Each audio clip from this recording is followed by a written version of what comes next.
Hey guys, tonight we're stepping into the worn leather boots of a Viking farmer. Picture this. It's still dark outside, the kind of dark where even the owls are yawning, and you're already pulling on your scratchy wool tunic because cows don't care if you're tired.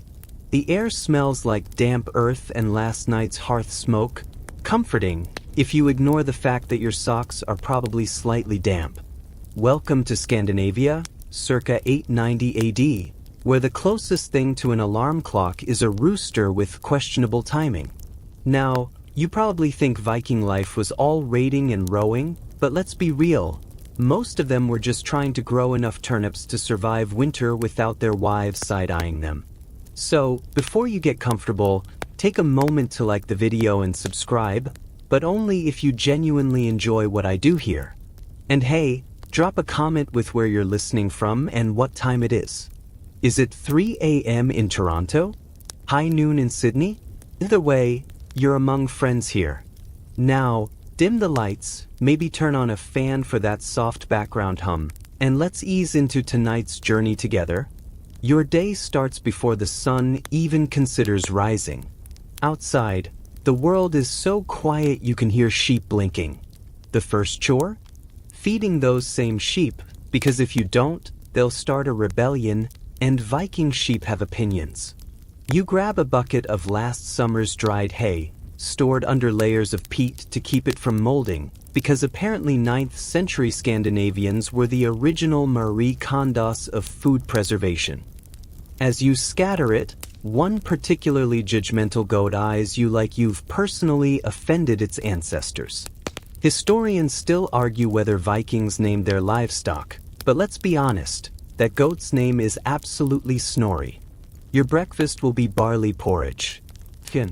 It's always barley porridge. Sometimes with a side of more barley.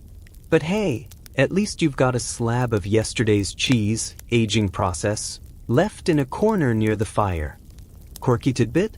That cheese might contain traces of tree bark, because Vikings used it as a primitive rennet substitute. Bon appetit. As you eat, you glance at the horizon. The sun's finally up, and so is your neighbor, Olaf, who's already yelling about a fox in his henhouse. Some things never change. The morning sun stretches across the fields as you finish your barley masterpiece.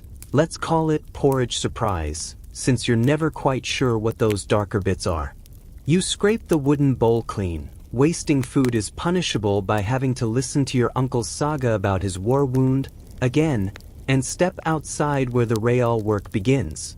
Your iron-tipped plow waits patiently, leaning against the storage shed like a grumpy old man. This isn't some fancy Roman contraption, just a sturdy piece of curved wood with a metal tip that's seen better days. As you hitch the family oxen to it, one lets out a sigh so dramatic you'd think you'd asked it to perform in a royal court rather than walk in straight lines. The soil here has the consistency of a stubborn drunk, part clay, part rock, all attitude. Every few steps the plow hits a particularly Viking-sized rock and sends a jolt up your arms that makes your teeth rattle. Historians still argue whether Viking farmers sang while they worked, but given how often your foot gets stepped on by the oxen, you're probably humming something between a work song and a swear word. Here's something they don't show in the movies: Viking crop rotation. You're not just randomly scattering seeds, there's actual strategy here.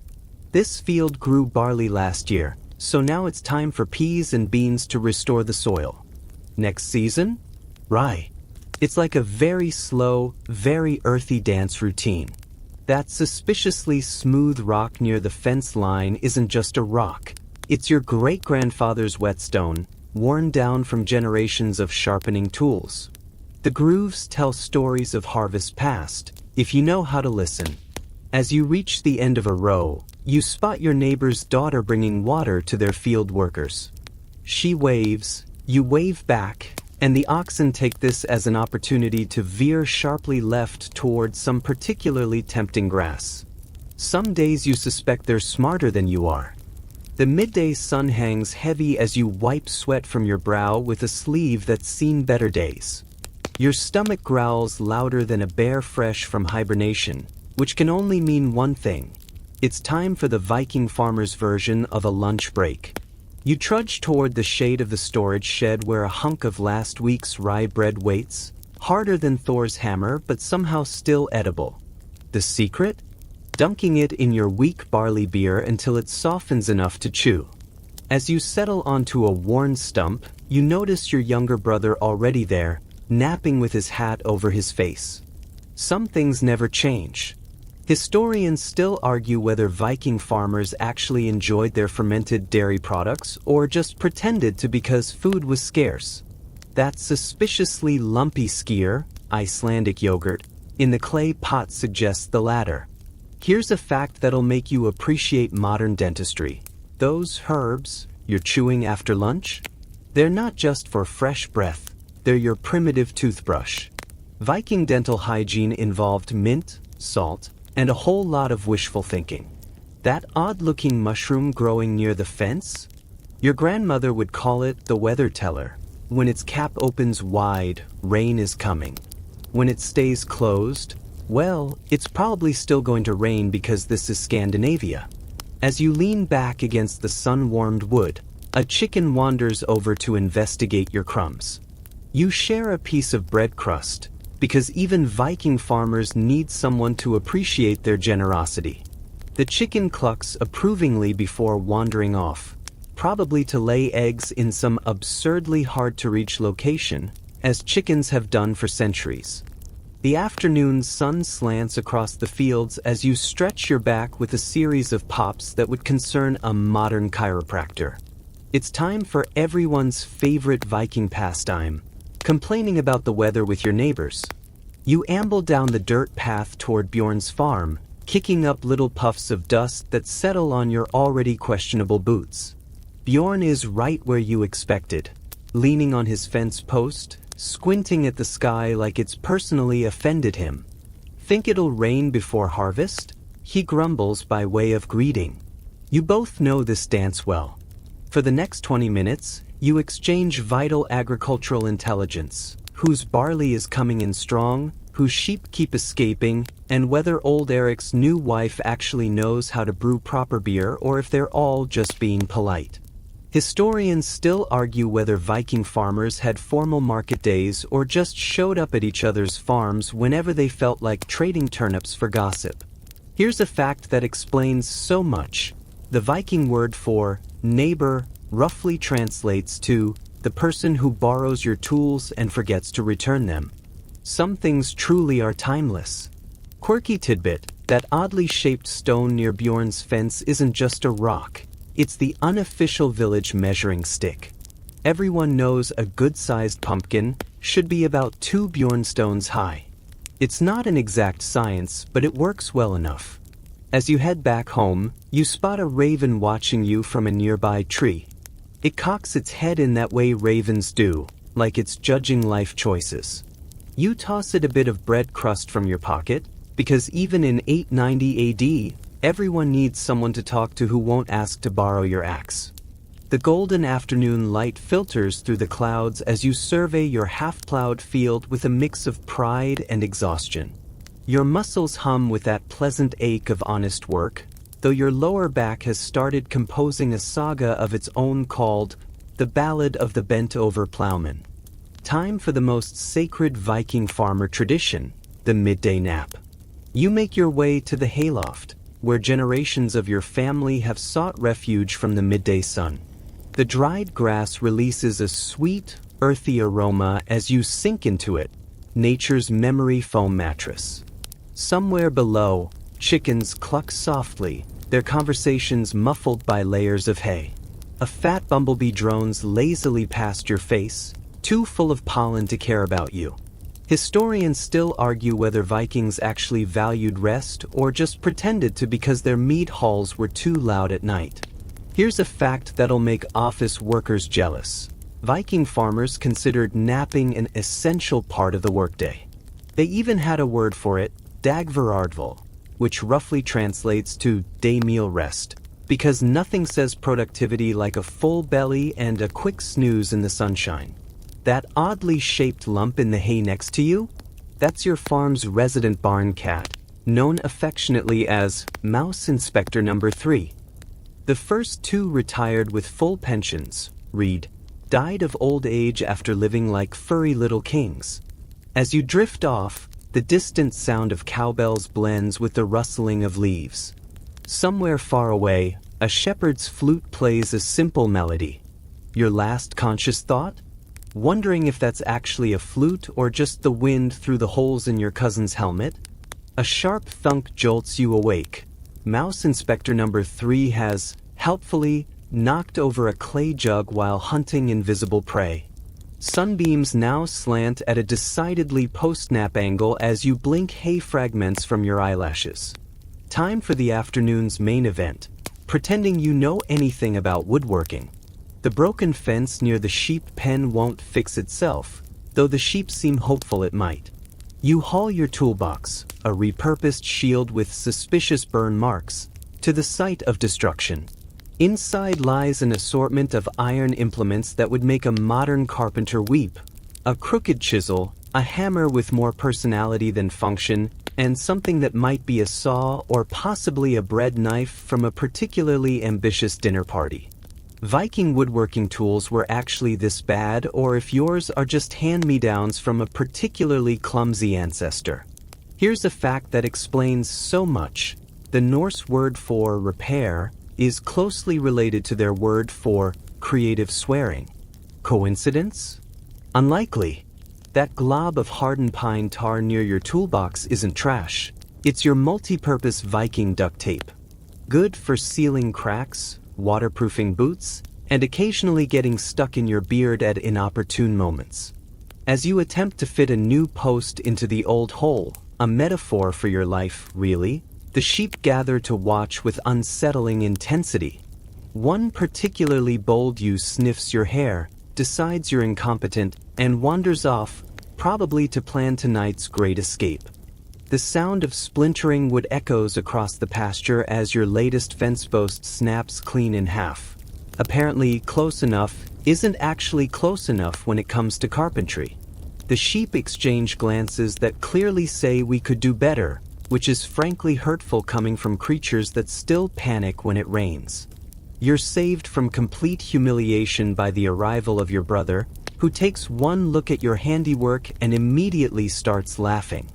Making modern art? He asks, wiping tears from his eyes. He produces a properly measured post from behind his back like some sort of woodworking wizard. Turns out he saw you struggling from his field and took pity. A rare moment of sibling kindness that you'll never hear the end of. Viking siblings actually helped each other or just showed up to critique failed projects. The Norse had 12 different words for, I told you so, but none for, you were right. That suspiciously smooth patch on your hammer handle? That's from your great-uncle's teeth. Apparently he liked to carry tools in his mouth while climbing ladders. The family still debates whether his eventual broken nose came from falling or finally meeting someone who disagreed with his life choices. As you work together to properly secure the fence, with significantly less swearing, the sheep lose interest and wander off to find new ways to cause trouble. One stops to nibble your brother's discarded hat before spitting it out dramatically. Somewhere, a raven cackles at the scene. The sinking sun paints the fjord in molten gold as you haul your fishing net toward the shoreline, your boots sinking slightly in the cool, wet sand. After a day of battling stubborn soil and judgmental livestock, the rhythmic lap of waves against the dock feels like a meditation. You unwind the hand-woven net, its fibers still smelling faintly of the pine tar used to preserve it, and begin the evening's hopeful ritual of convincing fish to volunteer for dinner. Viking fishermen had better luck than farmers, or just told more convincing lies about their catches. Your net contains precisely measured weights made from rounded beach stones, each wrapped in scraps of leather to prevent tearing the fibers. It's primitive engineering that hasn't changed much in thousands of years, because when something works, why complicate it? That smooth, flat rock at the water's edge isn't just for sitting, It's your family's traditional fish whispering spot. Every generation claims it helps attract herring, though the fish remains stubbornly unconvinced. As you cast the net with a practiced flick of your wrists, a seal pops its head up nearby, watching with dark, intelligent eyes. You nod respectfully. Everyone knows seals might be shape-shifted spirits, and it disappears with a quiet splash, leaving only ripples behind. The water grows still again, reflecting the first evening stars like scattered silver coins. The firelight flickers across your tired hands as you inspect the day's meager catch. 3 herring and something that might be a small cod or possibly a very ambitious sardine. Not exactly a feast for the sagas, but it'll do. You clean the fish with your trusty belt knife, its blade worn thin from years of similar evenings. The guts go into a clay bowl for tomorrow's soup, waste not, want not, while the silvery scales stick to your forearms like nature's glitter. Viking fishermen sang while working, or if that's just something skalds made up to sound poetic. That suspiciously stained wooden board you're using as a cutting surface? It's been in your family for generations, and if cutting boards could talk, this one would probably scream. The fish heads aren't getting tossed. They'll be boiled tomorrow to make glue. Because nothing says home crafts like adhesive that smells like low tide.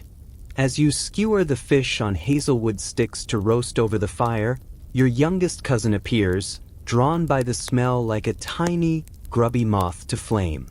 You sigh and prepare an extra portion, because Viking hospitality demands it, even when the guest is someone who tracked mud all over your freshly swept floor just this morning. The scent of roasting fish mixes with wood smoke as you turn the hazelwood skewers, watching the skin crisp and blacken in just the right way. Your cousin, still suspiciously muddy, watches with the wide-eyed intensity only children and hungry cats can muster. You hand them the first portion because everyone knows kids make excellent food testers. If it doesn't kill them, it's probably fine for adults.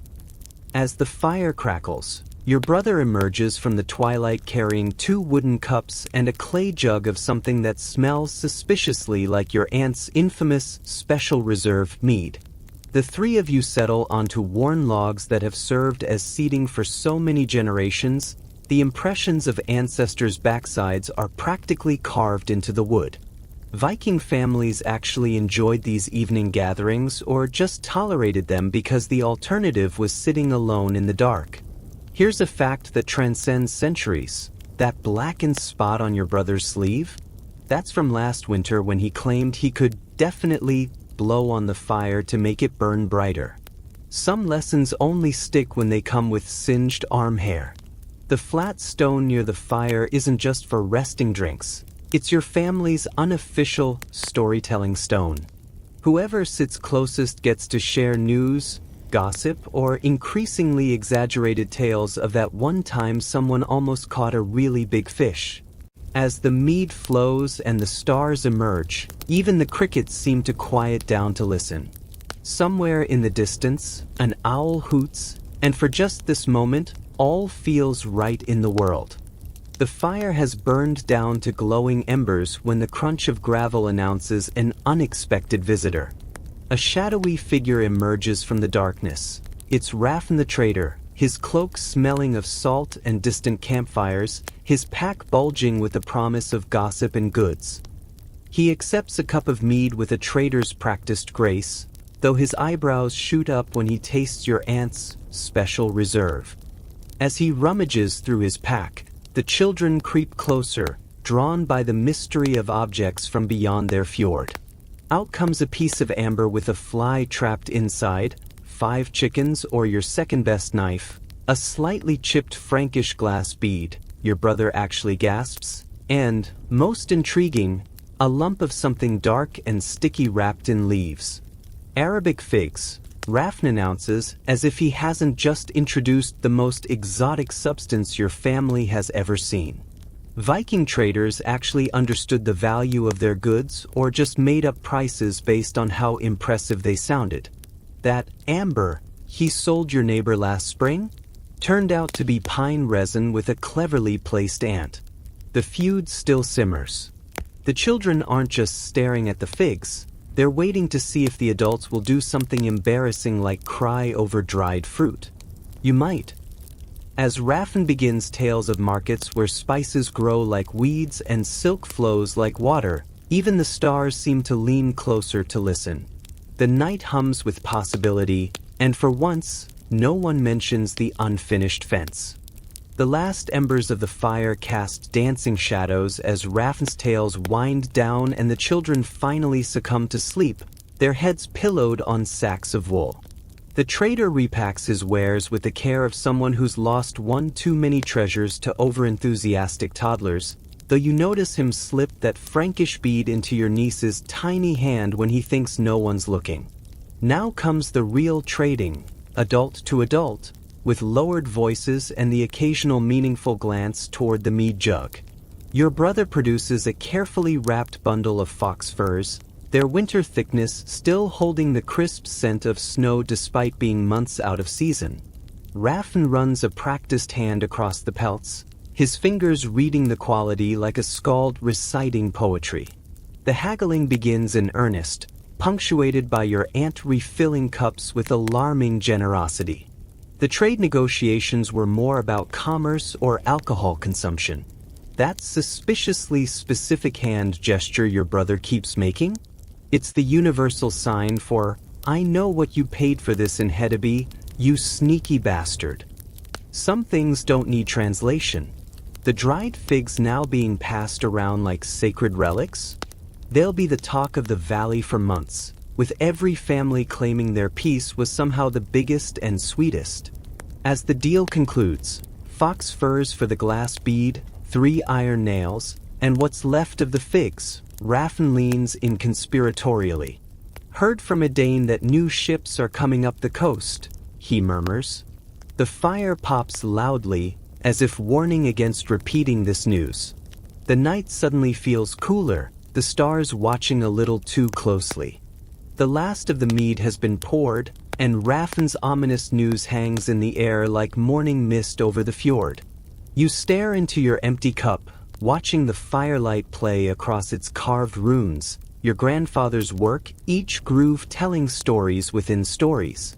Around you, the night sounds continue undisturbed. The occasional bleat of a sheep, the rustle of the ash tree's leaves, the rhythmic snores of your brother, who has perfected the art of sleeping through anything short of actual Ragnarok. Viking farmers truly feared raids or just treated them as particularly dramatic weather patterns, annoying but inevitable.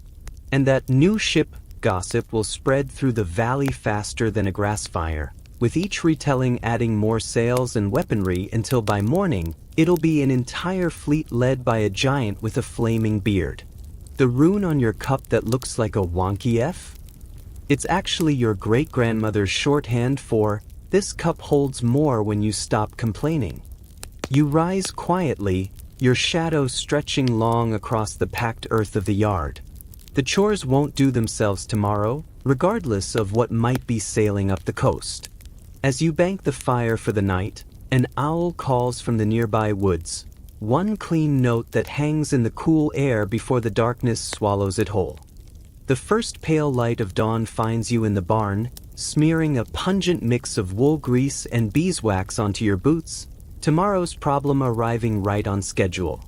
The earthy scent mixes with the sweet hay and animal musk, creating that peculiar barnyard perfume that clings to your clothes like a judgmental relative. Your fingers work the grease into the leather with practiced motions, each rub a small act of defiance against the damp Scandinavian soil that's ruined more footwear than any battlefield ever could. Vikings actually waterproofed their shoes or just accepted wet feet as part of life's rich tapestry. That suspiciously lumpy patch near the toe? That's where you had to stitch in a piece of your old belt after last winter's snows tried to divorce your soles from reality. The wooden last you're using to shape the boots isn't even your size. It belonged to your father, whose feet were famously built like seaworthy vessels, according to your mother. Using it feels like stepping into ghosts. Outside, the world slowly brightens. A rooster crows with misplaced confidence, chickens begin their daily negotiations with gravity, and somewhere in the distance, smoke rises from a neighbor's hearth. The ordinary miracles of another day, whether or not the rumors of ships prove true. You give the boots one final buff with your sleeve before setting them near the door, ready for whatever the fjord decides to throw at them today. The last embers of the hearth glow faintly as you settle onto your straw-stuffed mattress, its familiar lumps molded by countless nights of exhausted sleep. The sheepskin blanket smells faintly of smoke and lanolin, a scent as comforting as it is impossible to wash out completely. Outside, the night breeze carries the distant hush of the fjord against the shore, a rhythm older than memory. Viking farmers slept better than we do today, or just were too tired to notice they weren't sleeping. That perfect hollow your body has worn into the mattress? It's the same shape your father made before you, and his father before him. A subtle archaeology of ordinary lives. The carved wooden headboard behind you isn't just decoration. It's notched with tiny marks recording particularly good harvest years, each one a silent promise that the land provides, even in lean times. As your eyelids grow heavy, the day's worries, unfinished fences, wandering sheep, rumors of ships, all soften at the edges. The last thing you notice is the comfortable weight of mouse inspector number 3 curling into the space behind your knees, purring like a tiny thunderstorm. The stars turn slowly above your roof, keeping watch as they have for generations, as they will for generations more. The night deepens around you now, gentle as a wool blanket settling over tired shoulders. Each breath comes slower, easier, as the sounds of the farm fade into a lullaby of rustling leaves and distant water. The great wheel of the seasons turns, as it always has, planting and harvest, snowmelt and sunshine, day following night following day in an unbroken chain stretching back through the ages. You are but one link in that chain, your life measured in plowed furrows and mended fences, in shared meals and quiet evenings by the fire. The same moon that lit your ancestors' way now silver gilds your roof beams. The same stars that guided sailors home wink through your smoke hole. There is comfort in this continuity, in knowing you belong to something far greater than a single lifetime. Let your thoughts drift now like autumn leaves on a quiet pond. Release the day's tensions to the patient earth that bears them all without complaint. Tomorrow will come, with its chores and challenges, its small joys and minor irritations, but for now, there is only this perfect stillness, this gentle surrender to rest. The fire sighs its last. The night creatures sing their soft chorus. And you, dear listener, can finally release the weight of today, safe in the knowledge that dawn will come when it's ready, and not a moment sooner. Sweet dreams.